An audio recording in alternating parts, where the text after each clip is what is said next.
മലയാളികളുടെ പ്രിയങ്കരനാണ് നടൻ ഹരിശ്രീ അശോകൻ.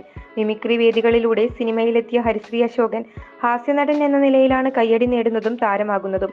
മറ്റാർക്കും അനുകരിക്കാൻ പോലും സാധിക്കാത്ത വിധം തന്റെ അസാധ്യ പ്രകടനത്തിലൂടെ പലപ്പോഴും നമ്മെ ചിരിപ്പിച്ചിട്ടുണ്ട്. ചിലപ്പോഴൊക്കെ കണ്ണ് നനയിക്കാനും അദ്ദേഹത്തിന് സാധിച്ചിട്ടുണ്ട്.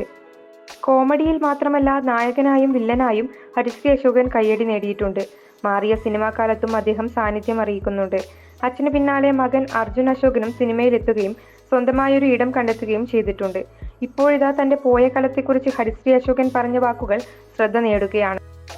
സ്കൂൾ കാലത്തിന് ശേഷം ടെലിഫോൺ കേബിളിന് കുഴിയെടുക്കാൻ പോയതിന്റെ ഓർമ്മകളാണ് ഹരിശ്രീ അശോകൻ പങ്കുവെക്കുന്നത്. മുമ്പൊരിക്കൽ മഴവിൽ മനോരമയുടെ കഥ ഇതുവരെ എന്ന പരിപാടിയിൽ അദ്ദേഹം പറഞ്ഞ വാക്കുകൾ ഇപ്പോൾ വീണ്ടും ചർച്ചയാവുകയാണ്. ആ വാക്കുകളിലേക്ക്: ഒരുപാട് പേർ താമസിച്ചിരുന്നതായിരുന്നു പഴയ വീട്. 9 മക്കളും അച്ഛനും അമ്മയും. എല്ലാവരും കല്യാണമൊക്കെ കഴിച്ച് വേറെ വേറെയായി താമസം. ഇപ്പോൾ ഇളയ അനിയൻ മാത്രമാണ് അവിടെയുള്ളത്. അവിടുന്ന് പോന്നപ്പോൾ ആകെ കൊണ്ടുവന്നത് ഞാൻ ഊണ് കഴിക്കുന്ന പിച്ചള പാത്രമാണ്. എല്ലാവർക്കും ഓരോന്നുണ്ട്. ചെറുപ്പം മുതൽ ഇപ്പോഴും ഭക്ഷണം കഴിക്കുന്നത് അതിലാണ്. അതും അമ്മയെയും മാത്രമാണ് ഞാൻ അവിടെ നിന്നും കൊണ്ടുവന്നത്. 77-ലാണ് 10ാം ക്ലാസ് പാസ്സാകുന്നത്.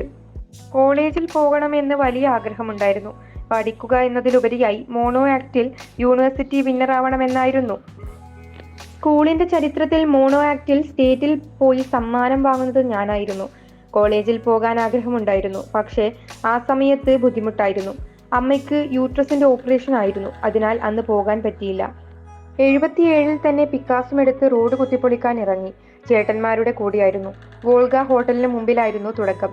ഞാൻ റോഡ് കുത്തിപ്പൊളിച്ചുകൊണ്ടിരിക്കുമ്പോൾ ആ വഴി എൻ്റെ കൂടെ സ്കൂളിൽ പഠിച്ച കുട്ടികൾ കോളേജിൽ പോകുന്നുണ്ടാകും. അത് കാണുമ്പോൾ എനിക്ക് ഭയങ്കര ചമ്മലായിരുന്നു. അതിനാൽ തോർത്തുകൊണ്ട് തലവഴി കെട്ടു, ആളെ അറിയാതിരിക്കാൻ. കുറെ കഴിഞ്ഞപ്പോൾ ഞാൻ തന്നെ ചിന്തിച്ചു, എന്തിനാണിത്? ഞാൻ ജോലി ചെയ്യുകയല്ലേ. അങ്ങനെ അത് അഴിച്ചുമാറ്റി. അപ്പോൾ അതുവഴി കോളേജിൽ പോകുന്ന എൻ്റെ കൂട്ടുകാർ അടുത്തു വന്നു. അവർ പറഞ്ഞത് കേട്ടപ്പോൾ എനിക്ക് സന്തോഷമായി. നിനക്ക് ജോലിയായി, ഞങ്ങൾക്ക് പഠിച്ചിട്ട് വേണം ജോലിയാകാൻ. പിന്നെ ആ തോർത്തിന്റെ ആവശ്യം വന്നിട്ടില്ല. ടെലിഫോണിന്റെ കേബിൾ ഇടാൻ വേണ്ടിയായിരുന്നു കുഴിച്ചിരുന്നത്. എന്നെ അന്ന് അമ്പ അശോകൻ എന്നായിരുന്നു വിളിച്ചിരുന്നത്. വലിയ കേബിളായിരുന്നു.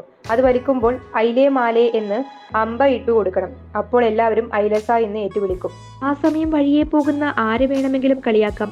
ദേ ചുവന്ന സാരി ഐലസ, ദേ പോലീസുകാരൻ ഐലസ, അങ്ങനെ വിളിക്കാം. ഒരു ദിവസം കളിയാക്കിയത് എൻ്റെ കൂടെ പഠിച്ച പെൺകുട്ടിയെ ആയിരുന്നു. തിരിഞ്ഞു നോക്കിയപ്പോഴാണ് മുഖം കണ്ടത്.